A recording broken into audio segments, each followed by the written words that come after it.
안녕하세요. 서울 월드 휴먼 브리지 대표 황성수입니다. 코로나19 이후 우리 시대에 필요한 시대정신 우필시 네 번째 시간인데요.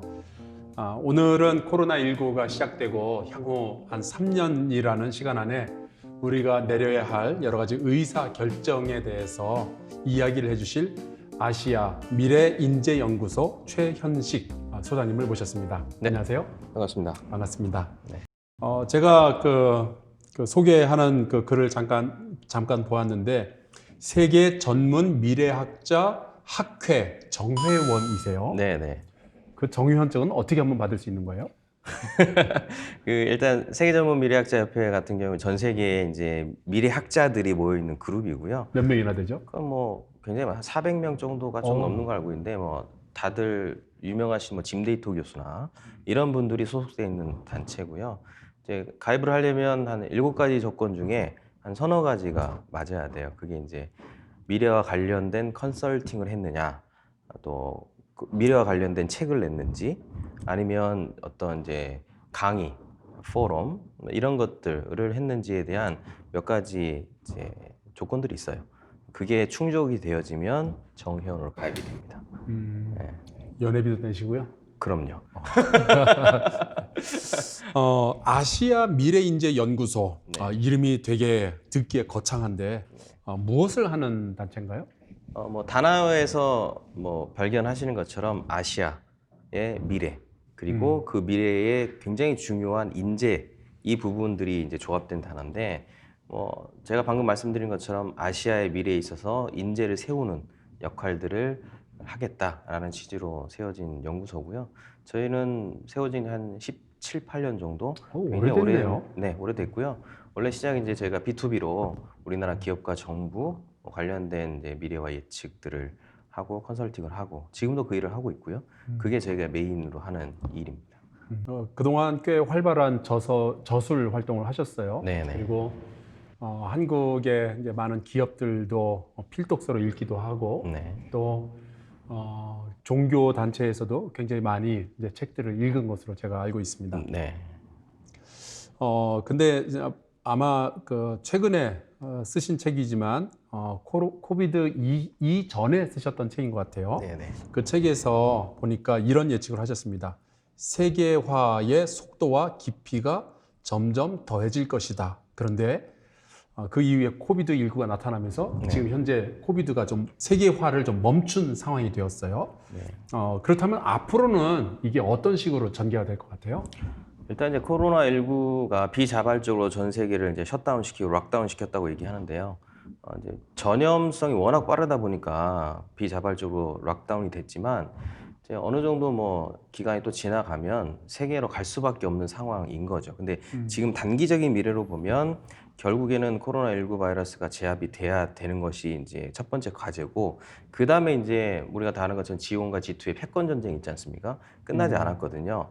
1차가 작년에 이제 12월 말쯤에서 계약이 체결돼서 마치 패권 전쟁이 끝난 것 같지만, 그러니까 G1과 G2라는 것은 미국이냐, 그렇죠. 미국 중국이냐 미국과 그 뜻이죠? 중국의 이제 패권 전쟁이 아직 끝나지 않았고, 아마 대체적인 예측으로는 2020년 말 늦어도 2021년 초에는 다시 2차 패권 전쟁이 발생하니까 그런 것들의 요소들이 남아 있어서 단기적으로는 전 세계가 락다운, 셧다운, 그리고 세계의 멈춤 이런 것처럼 보이는 현상들이지만, 결국에는 이 요소들이 다 극복이 되어지면, 쉽게 말하면 코로나19 바이러스가 제압이 되고, 그럼 백신과 바이러스가 나와야 되고, 아니면 전 세계 인구의 70%가 보균자가 되든지 뭐 이런 과정을 거쳐서 이제 코로나 사건이 끝나거나 그 다음에 패권 전쟁이 끝나게 되면 다시 세계화로 갈 수밖에 없는 뭐 그런 과정이 우리가 앞으로 갈 과정이라고 본다면, 지금의 셧다운, 락다운 때문에 세계가 멈췄다라는 한 가지 키워드 때문에 앞으로 계속 멈출 것이다라고 생각하면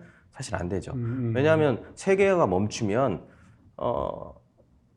재화 서비스의 판매, 생산 뭐 이런 모든 것들이 다 문제가 생깁니다. 그렇죠. 특별히 뭐 한국 같은 상황에서는 수출 안 하면 우리 경제는 치명타를 입을 수밖에 없는 거거든요. 그건 이제 아마 그래서 미국이나 여러 나라들이 일단은 락다운을 했지만 그렇죠. 경제적인 이유 때문에 네. 다시 풀고 네, 그런 네, 일들이 네. 벌어진 거겠죠. 근데 눈에 보이는 현상은 일단 셧다운이 되니까 멈춘 것 같고 패권 전쟁이 진행되어지면서 관세 전쟁을 하고 무역 전쟁을 하고 인재 전쟁을 하고 이런 것들이 나타나니까 다 극우주의가 되어지고 다 뭐 국경을 막고 하니까 이게 이제 세계화가 끝난 게 아니냐라고 현상적으로 비춰질 수 있지만 이거는 지나가는 과정이라고 본다면 앞으로 이 문제가 끝나고 나면 다시 세계화의 속도는 나타날 수밖에 없다라고 보면서 단기적인, 중기적인, 장기적인 미래를 좀 보면서 진행하는 것들이 생각하는 것들이 필요하다는 거죠. 예. 뭐 소장님 이야기를 들으면서 좀 안심되는 부분이 있어요. 왜냐하면 우리 대한민국 같은 경우에는 수출로 먹고 사는 나라잖아요. 그렇죠. 그래서 네. 세계화는 사실은 우리가 먹고 사는데 중요하죠. 대동맥 같은 그렇죠. 그런 거잖아요. 네, 네. 그렇게 예상해 주시니까 감사하네요. 근데 그렇게 또 안심할 게 아니고 왜요? 추격자들이 있지 않습니까? 너지? 그러니까 저희가 이제 예측을 하면서 오래전부터 했던 얘기 또 전 세계가 공유하는 얘기는 뭐냐면 한국은 너크래킹에 있다라는 얘기가 지난 10년 이상 동안 지금 전개됐던 상황이에요. 그러니까 너크래킹의 핵심은 뭐냐면 위에 미국과 일본과 선진국들이 가고 있고 밑에서 중국과 인도와 뭐 개발도상국가가 올라오고 있는 상황 가운데 우리가 지금 중간에 껴 있다라는 거죠.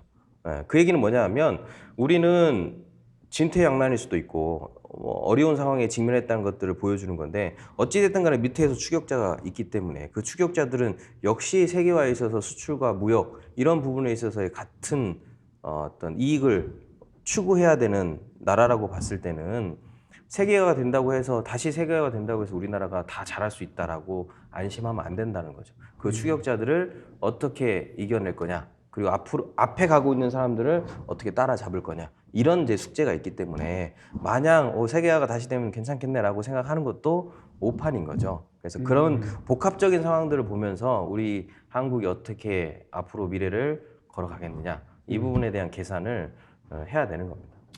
쉽지 않네요. 네, 쉽지 않죠.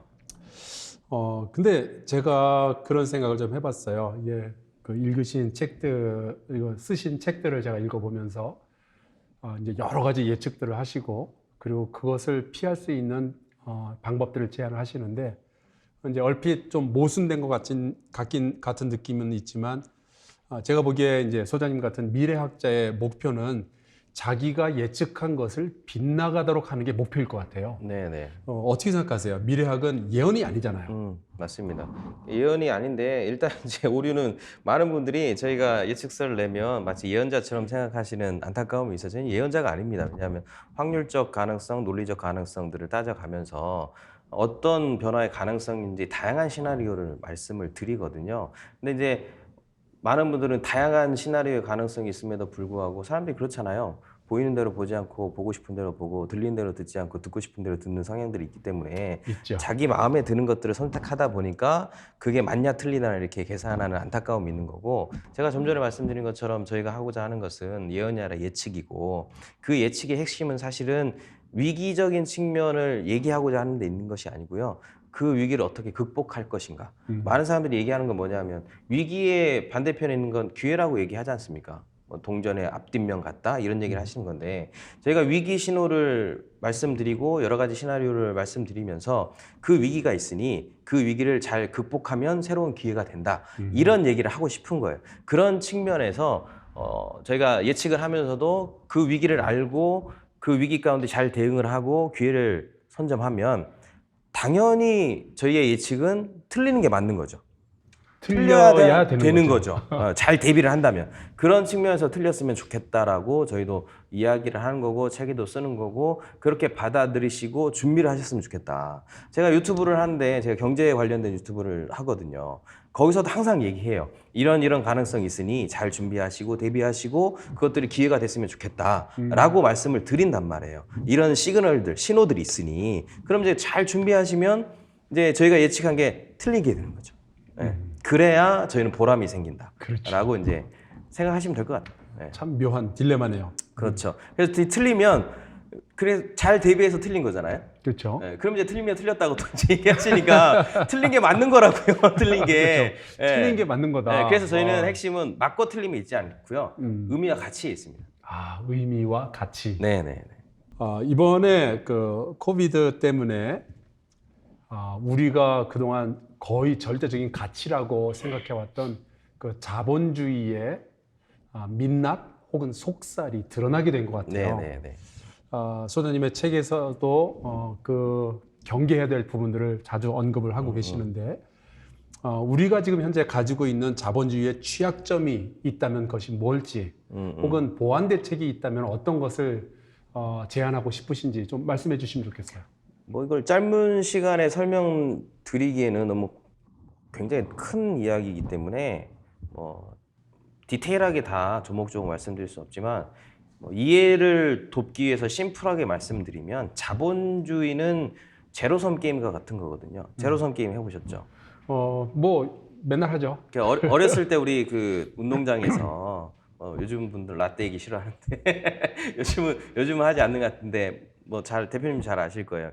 모래 뺏기 놀이 하잖아요. 깃발 딱 꽂고 가위바위보해서 이렇게 뺏기 하면 이제 마지막에 지는 사람은 깃발이 뭐 깃발이 아니라 나무가 됐든 무엇이 넘어지는 사람이 지는 거잖아요.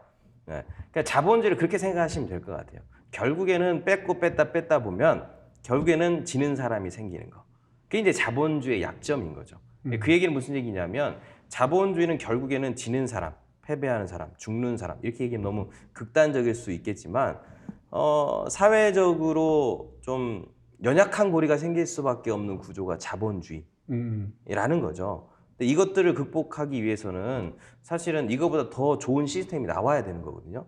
그러니까 100년, 150년, 200년의 역사 가운데 여전히 이 자본주의 시스템을 극복하려는 여러 가지 도전들이 있었죠. 근데 전부 다 실패했단 말이에요. 결국에는 지금 남은 건 자본주의인데 이 자본주의를 극복해야 되지만 극복할 수 없다면 이 자본주의의 생태적인 문제, 이 극복할 수 없는 이 문제는 계속해서 될 수밖에 없다라는 거고 결국에는 그 가운데 희생은 나올 수밖에 없다라는 측면에서 참 자본주의는 필요하 이렇게 얘기하면 될까요?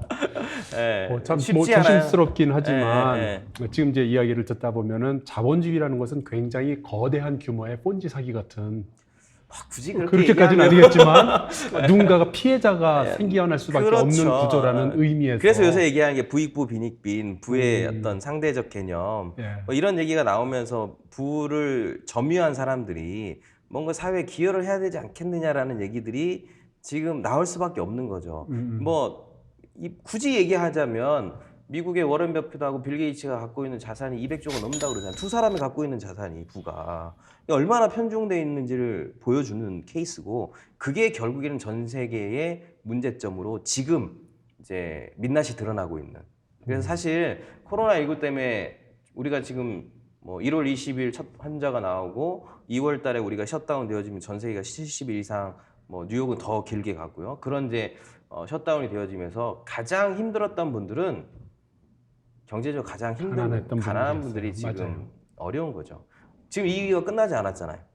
그러면 이 위기가 끝나지 않으면 결국엔 또 힘든 분들은 뭐 부가 많으신 분들이 아니라 가장 약한 고리에 있는 취약 지역에 있는 분들은 계속 힘들어질 수밖에 없는 문제인 거고 그 문제를 이제 국가가 정치적인 상황 가운데 어떻게 해결할 거냐, 해결할 수 있느냐 이게 이제 시험대에 오른 상황이 우리가 지금 살아가고 있는 위기적 요소인 것 같아요. 그러게요. 저도 이제 듣기에 이번 그 팬데믹이 전 세계로 퍼져가면서 나타났던 몇 가지 현상 중에 하나 가슴 아픈 게 자그마한 규모의 섬들을 구매하려는 사람들이 많아졌다는 거. 미국에서 예. 플로리다 쪽에 있는 섬이거든요. 그 다음에 그 프라이빗 제트를 구매하는 사람들이 많아졌다는 거. 그러니까 부자들은 결국엔 피해갈 방법들이 다 있는 거고 그럼요. 가난한 사람들이 되게 힘들어진다. 국가적인 차원에서 부를 점유한 분들 아니면 또 이제 여러 가지 좋은 마음으로 상생의 기업을 이루고 있는 분들이 사실은 좀 더 이 문제에 대해서 심각성을 알고 뭐 이렇게 같이 살아가는 상생의 구조, 공생의 구조를 어떻게 할 것인가를 좀 고민하시면 의미가 있지 않을까 뭐 이런 생각도 하게 되지 않습니까? 맞습니다. 제가 좀 질문을 좀 바꿔보려고 해요. 거대 담론은 이제 그만두고 아마 이 질문을 개인적으로 좋아하실 분들이 있을 것 같습니다. 코로나19의 시대와 그 이후의 시대에도 돈 벌 수 있는 방법이 있을까요? 혹은 지금 가지고 있는 돈을 안 잃어버릴 수 있는 약간 좀 소극적인 의미에서 그렇게 잃지 않을 잃지 않거나 벌 수 있는 방법이 있다면은 뭐 해야 돼요? 뭐 직접적으로 말씀드리면 투자해야죠. 투자. 투자를 하는데 제가 조금 조심스러운 건 뭐냐면 많은 분들이 투자라고 얘기하면 사실 저는 투자라고 얘기하는데 받아들이시는 분들은 투기로 받아들이는 경향들이 있어요. 예, 예. 그러니까 제가 말씀드리는 투자는 투기가 아니고요. 투자라는 거죠. 건강하게. 사실 지금 우리나라 산업 구조나 환경들을 보면 이제 누구나 투자를 해야만 하는 상황에 진입했다라고 보셔야 돼요. 우리나라 자산의 85%, 80%가 부동산입니다. 네. 그러니까 현금은 굉장히 약하고 전부 다 쉽게 말하면 은퇴, 우리나라가 1640만 명이 2030년 전후에 은퇴를 하시거든요. 숫자적으로 보면 그러니까 우리나라 고령화 속도가 굉장히 빠르잖아요. 그러니까 은퇴 준비를 하시는데 그 은퇴를 지금 부동산으로 했다라는 거예요. 의미적으로 보면 현금이 없이 그러다 보니까 이제 부동산이 문제가 생기면 이제 다들 이제 아우성하는 건데 그 가운데 구조로 가다 보니까 그것들을 극복하려면 일자리도 늘어나야 되고 또 인건비도 올라가야 되고 수입도 많아져야 되는데 이게 잘 안 되잖아요. 그러니까 쉽게 말하면 우리나라가 지금 4만 불, 4만 5천 불 단기간에 갈 수 있느냐? 어떻게 생각하세요? 안 될 것 같아요. 안 될 것 같죠. 네. 우리가 3만 불 넘어섰다고 얘기하면서 그게 뭐 불과 몇 년 전의 일인데 사실 그 수치는 허상이거든요. 그 허상의 핵심은 뭐냐면 우리나라 3만 불이냐 3만 불이 아니냐는 달러의 가치에 따라 변동되는 거잖아요. 그럴 수 있죠. 예, 네. 예. 달러로 표현을 해놨으니까 벌써. 네, 달러로 표현했으니까 그건 숫자란 말이에요. 그러니까 허상인 거죠. 네. 그렇게 보면 사실 우리가 단기적으로 4만 불, 4만 5천 불까지 갈 수 없고 산업의 구조가 약하고 또 뭐 쉽게 얘기하면 일자리가 늘어날 거냐라고 본다면 그렇게 희망적이진 않잖아요. 지금 상황에서 보면 앞으로 뭐 5년 뒤, 10년 뒤는 달라질 수 있을 가능성이 있을지는 모르겠으나 기술적인 요소나 환경적인 요소를 봤을 때 일자리가 늘지 않고 현금이 없고 부동산에 다 매여 있고 한다면 뭐 많은 사람들이 은퇴를 준비해야 되는 과정 가운데 있기 때문에 100세를 넘게 사니까 결국에는 더 많은 자본이 필요한다면 더 많은 자본은 결국에는 일자리가 아닐 경우에는 대체할 수 있는 수단은 투자밖에 없다라는 계산이 되어지는 거고요. 뭐 그게 이제 선진국의 전체적인 흐름으로 봤을 때 우리도 결국에는 투자를 통해서 건강한 미래를 준비해야만 한다라고 봤을 때 지금 우리가 더 나은 미래를 가기 위해서는 마땅히 투자를 해야 되는 거고 투기가 아니라 그러려면 공부를 좀 하셔야 되겠죠. 야, 이거 먹고 산다는 게 되게 힘든 거군요. 네, 힘든 건데 그렇게 힘들지도 않습니다. 세상 이치 구조를 이해하면 사실 그렇게 어렵지도 않거든요. 모르고 들어가는 거하고 모르고 하는 거하고 알고 준비하고 들어가는 건 차원이 다른 겁니다. 기왕에 뭐 그런 말씀을 해주셨으니까 우리 월드 휴먼 브리지의 후원자들의 삶에 좀 직결되는 질문을 하나 드릴까요? 내년, 후년 그리고 코로나가 끝나는 그 시기까지 우리나라의 산업과 경제에 대해서 혹시 예측하시는 것이 있다면 좀 포괄적으로 좀 말씀해 주시면 좋겠어요. 일단 단기, 중기, 장기로 나눠서 보셔야 돼요.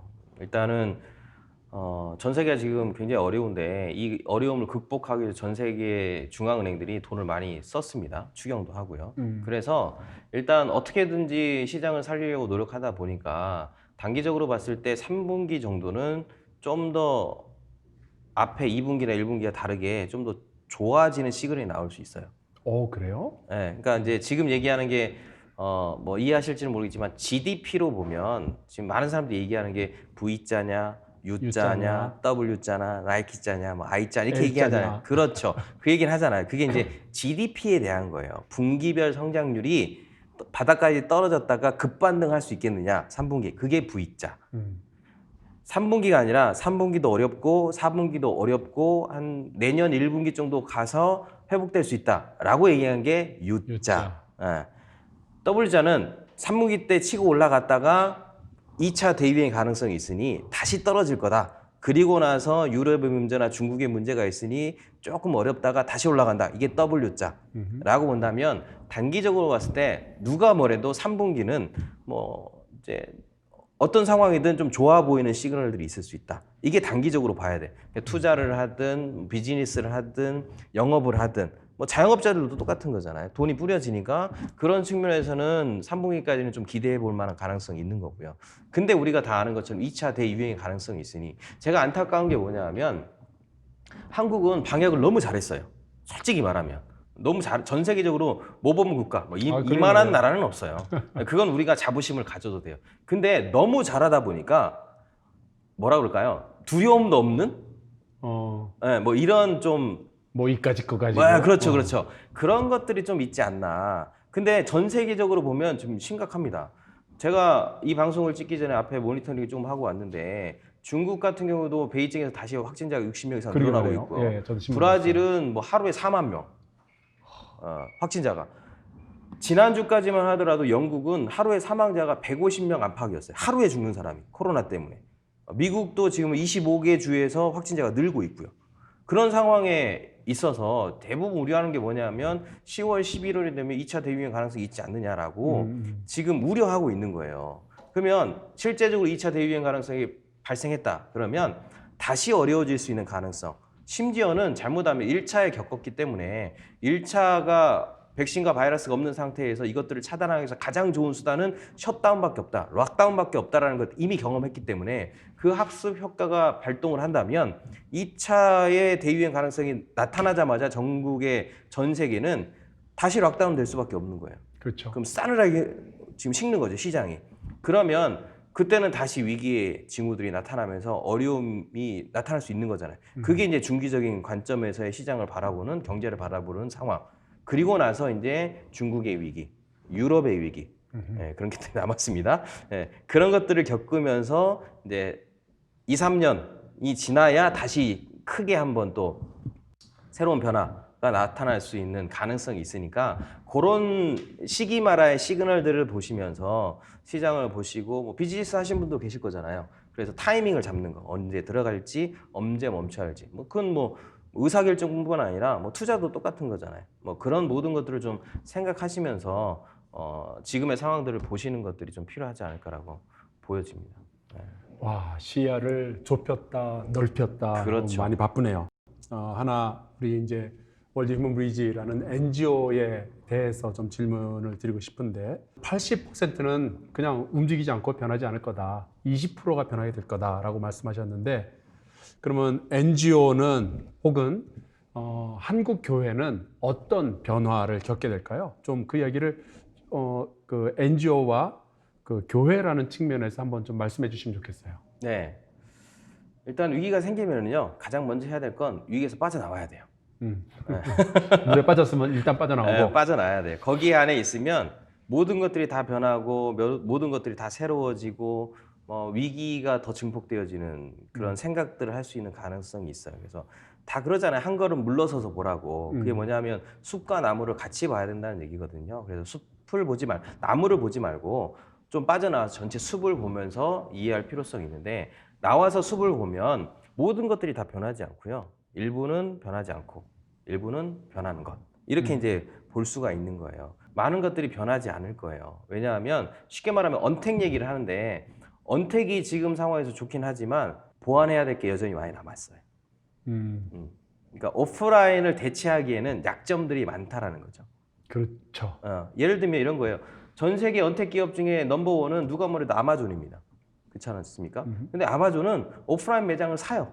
그러게 말이에요. 네. 네. 그리고 편의점 같은 것도 지금 늘려가고 있고요. 아마존고 같은 그렇죠. 것도 있고. 왜냐하면 온라인의 근본적인 문제인 체험, 경험 이런 것들이 아직 해결이 안 됐거든요. 네. 그게 무슨 얘기냐면 여전히 소비자들은 온라인 상에 있지만 이것들이 넘어가고 나면 경험, 체험들을 중요할 수밖에 없다는 거죠. 만져보고 느껴보고 입어보고 시식을 해보고 그런 것들이 여전히 남아있기 때문에 그런 것들은 이제 이전으로 돌아가겠죠. 지금은 이머전시니까 두려워서 매장을 가지 못하는 측면이 있다면 백신과 치료제 나오고 안정감이 생기면 가야죠.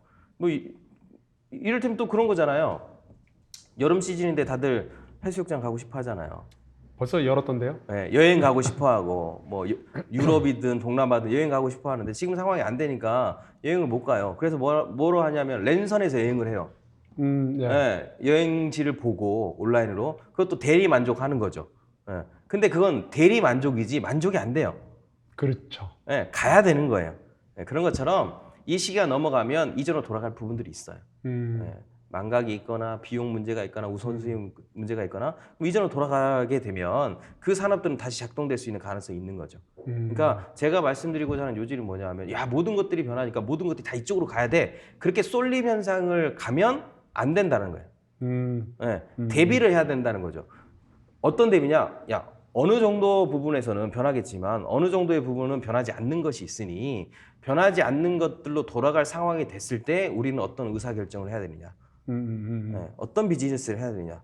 비근한 예가 여행이잖아요. 여행업. 그렇죠. 여행업 지금 힘들지 않습니까? 다 문 닫고 다 폐업하고 심지어는 뭐 회자된 여행사 중에 하나는 뭐냐 하면 여행사라는 여행사가 있었거든요.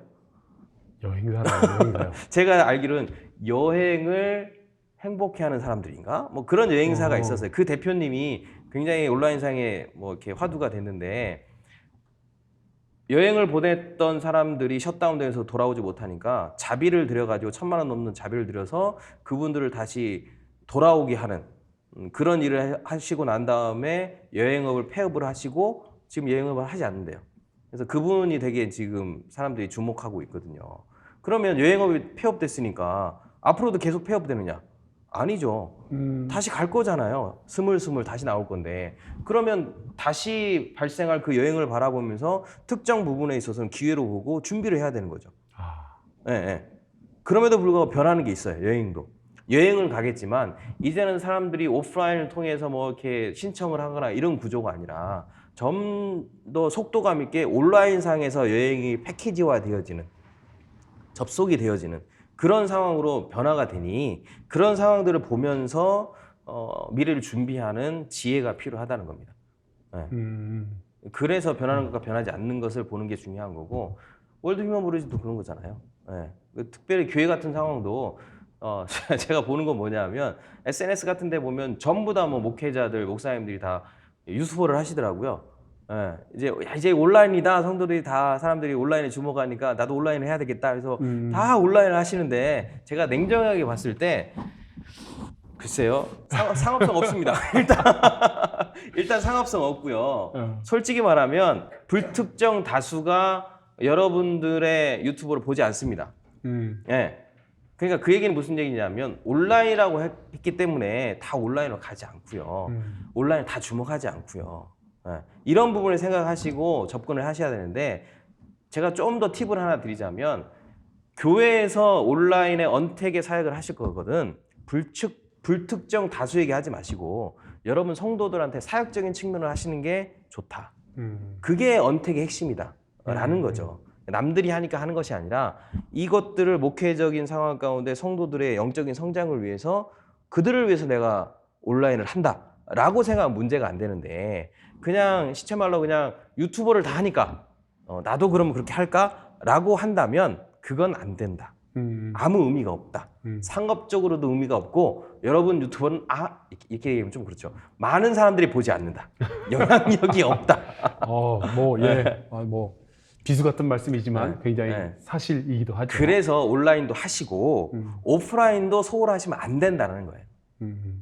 사실은 이제 언택트라는 방식은 컨택트의 보조 역할이지 그렇죠. 이게 대체는 아닐 거다라는 대체는 말씀이죠. 아니다. 네. 일부는 되지만 전부는 아니다. 예.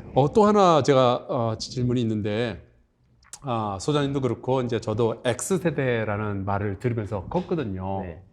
도대체 어른들이 그때 그랬죠. 니네들은 도대체 뭔 생각하면서 사는지 모르겠다. 네. 그래서 니들은 X세대다. 근데 벌써 Y, Z를 지나서 이제 그 소장님의 말씀에 의하면 이제 곧 등장하게 될 A세대에 대한 그런 언급이 있었어요. 이 A세대에 대해서 좀 말씀을 해주시면 좋겠어요. 우리 X세대가 A세대를 어떻게 환영하면 될지.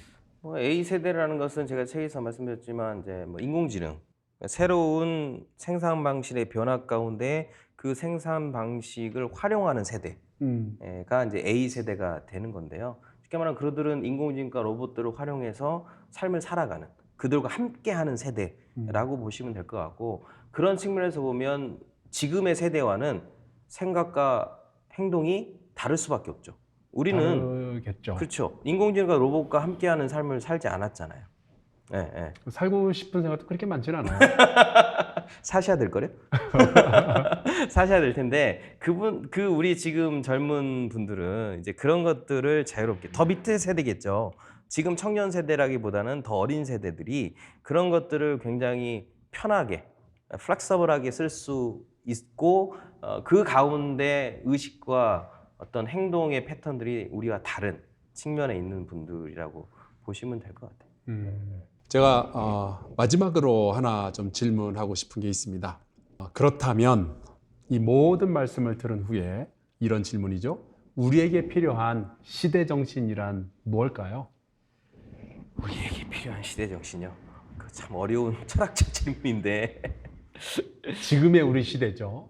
코비드19가 지금 우리 가운데 유행하고 있고, 근데 이게 사라지더라도 여전히 위기는 남아 있고. 네. 자, 그렇다면 우리가 좀 가져야 될 시대 정신은 다름을 인정하는 공동체성 이렇게 얘기하면 될까요? 네. 지금 사실은 부의 총량으로 보면 많죠.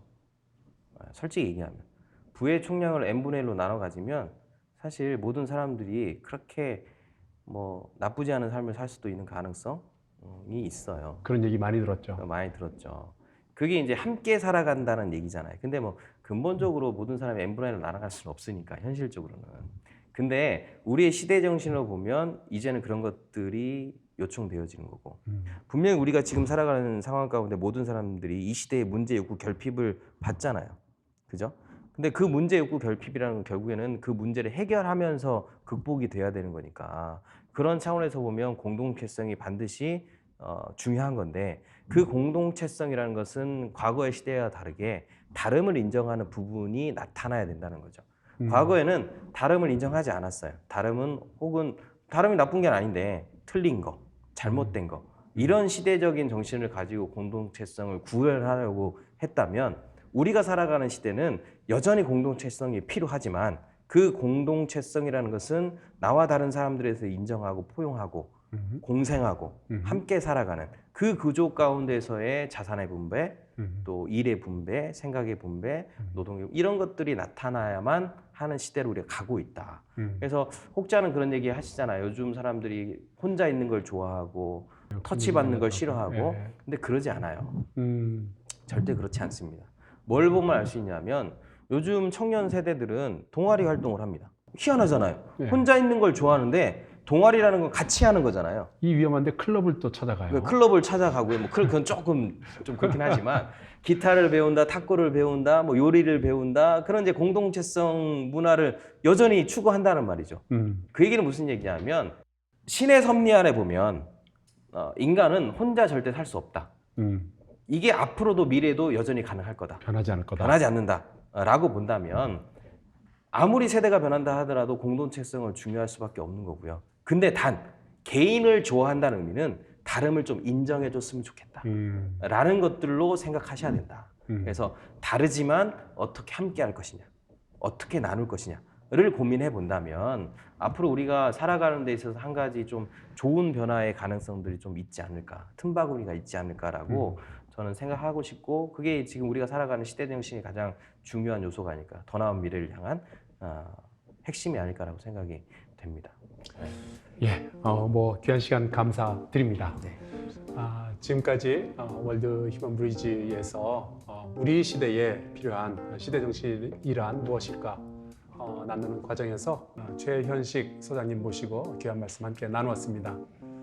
아직도 코로나의 위기가 우리 가운데 있고 그 이후로도 넘어야 할 산들이 굉장히 많이 있는 그런 느낌이네요. 다음 시간에도 또 귀한 분 모시고 함께 이야기를 나누어 보도록 하겠습니다. 고맙습니다. 감사합니다.